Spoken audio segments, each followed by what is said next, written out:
made panel. Thanks for watching. আমরা কিভাবে পেঁপের নাড়ু বানাতে হয়। প্রথমে পেঁপেগুলোকে ভালো করে কাঁচা পেঁপেগুলোকে ভালো করে ছিলে তারপর ছোট ছোট করে টুকরো টুকরো করে তারপরে আমরা এটাকে গ্রেট করব। তো বন্ধুরা দেখতে থাকুন ভিডিওটা, আর অবশ্যই লাইক করবেন, কমেন্ট করবেন এবং শেয়ার করবেন, এবং পরবর্তীতে আপনারাও নিজেরা ঘরে বানিয়ে জানাবেন যে কেমন হলো। এই দেখুন, এভাবে গ্রেট করতে হবে আমাদের। এখন আমাদের কুচি করা শেষ। এখন আমরা এগুলো ধুবো ভালো মতো, কয়েকবার ধুবো। ভালো করে ছেঁকে নিয়ে এইভাবে একটা ঝুড়িতে করেও নিয়ে নিবে। বাকি যেগুলো ছিল অবশিষ্ট সেগুলো নিয়ে নেব। এবার আরেকবার ধুয়ে ভালো করে চিপে নিচ্ছি। আর এখন রান্নাঘরে তিনজন আমরা এসে পড়েছি, আমি, আমার দাদা ভাই আর আমার মা। আমরা তিনজন মিলে এই সবগুলি কাজগুলি করতেছি। ভালো করে চিপে জলটা তারপরে নেড়ে নিব। কড়াতে বসে দিয়েছি পেঁপেগুলো। এবার আমি এখানে পরিমাণ মতো জিনিসটাকে ছাঁকনিতে ঢেলে নিলাম।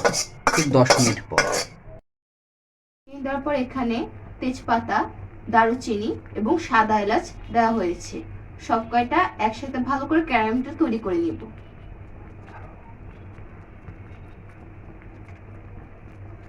জিনিসটা যেন পুড়ে না যায় এবং তার জন্য ঘন ঘন নাড়াচাড়া করতে হবে যেন পোড়া লেগে না যায়। এখানে আমি ক্যারামেলের সাথে দিয়ে দিব পেঁপেগুলো, সবগুলো একসাথে দিয়ে দেব।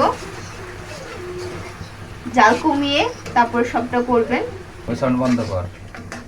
ভালো করে এবার নাড়াচাড়া করতে থাকবেন। এবার একটু ঘি দেওয়া হবে পরিমাণ মতো। এখানে ঘি দিয়ে দিব। ক্যারামেল সহ ভালো করে নাড়াচাড়া করতে থাকবে, না হলে কিন্তু লেগে যেতে পারে। অনবরত নাড়াচাড়া করতে থাকতে হবে। ভালো করে সুন্দর করে পাক দিয়ে এভাবে আমরা পাক দিয়ে নিব। আপনারা এভাবে পাক দিয়ে নেবেন এবং ঘি সবকিছু একসাথে ভালো করে এভাবে পাক দিয়ে ভালো করে জলগুলি শুকিয়ে নিতে হবে। সুন্দর করে পাকটা হয়ে গেছে, দেখুন এরকম সুন্দর করে পাক হয়ে গেলে আমরা সুন্দর করে নাড়াচাড়া করে নেব ভালো করে, এবং দেখব জলগুলি সম্পূর্ণভাবে শুকিয়ে গিয়েছে কিনা। এখন যখন সম্পূর্ণভাবে শুকিয়ে যাবে তখন আঠা আঠা হবে, ধরে দেখতে হবে অ্যাকচুয়ালি আঠা আঠা হয়েছে কিনা।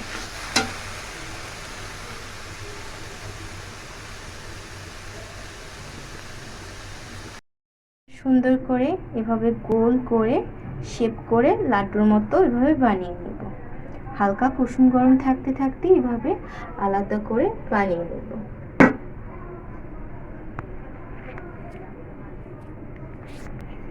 সুন্দর করে শেপ করে পরপর এভাবে বানিয়ে নিব, হালকা কুসুম গরম থাকতে থাকবে।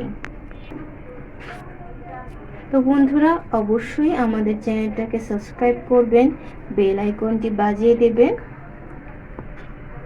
আর অবশ্যই আমাদের এই রান্নার চ্যানেলটা বেশি বেশি করে শেয়ার করবেন, কমেন্ট করবেন, আর অবশ্যই বলবেন যে কেমন হয়েছে আমাদের এই রান্নার রেসিপিগুলো। দেখেছেন বন্ধুরা কত সুন্দর শেপ দেওয়া হয়েছে। নাড়ুগুলি কিন্তু একদম এটা ন্যাচারাল কালার, কোনো ফুড কালার দেওয়া হয়নি, ফুড কালার মিক্স করা হয়নি, একদম এটা ন্যাচারাল কালার। তো বন্ধুরা আজকের মতো এখানে বিদায় নিচ্ছি। সবাই ভালো থাকবেন, সুস্থ থাকবেন, আর অবশ্যই এরকম করে নাড়ুগুলো বানিয়ে দেখবেন। ঘরে বানানো নাড়ু সত্যিই অসাধারণ হয়। আর পেঁপের নাড়ু এরকম রেসিপি একটা ইউনিক একটা রেসিপি। সো কেমন লেগেছে সবার অবশ্যই কমেন্ট করে জানিয়ে বলবেন।